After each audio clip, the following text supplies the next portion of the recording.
আসসালামু আলাইকুম, welcome back to my channel. ফিরে এলাম নতুন আরো একটি ভিডিও নিয়ে। একটি ফ্রাই প্যানে সামান্য পরিমাণ তেল দিয়ে তেলটা গরম হয়ে যাওয়ার পর দিয়েছিলাম কিছুটা পরিমাণ পেঁয়াজ কুচি এবং কয়েক টুকরো আস্ত গরম মশলা।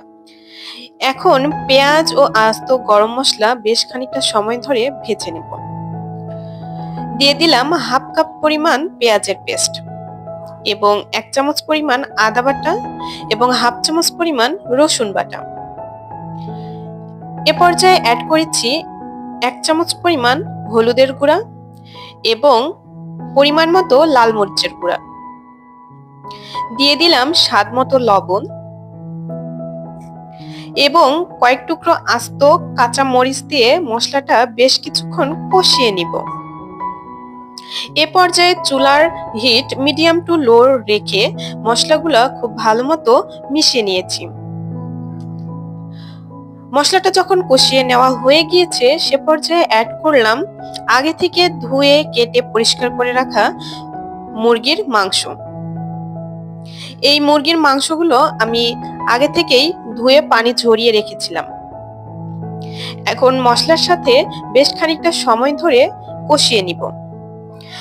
মাঝে মাঝে ঢাকনা দিয়ে ঢেকে রান্না করব।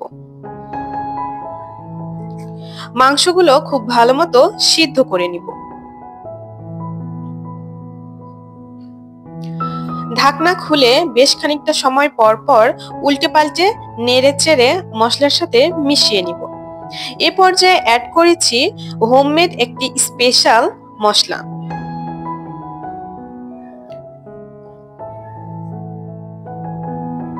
গরম মশলা অ্যাড করার পর এখন আমি মশলার সাথে মাংস মিশিয়ে নিয়েছি।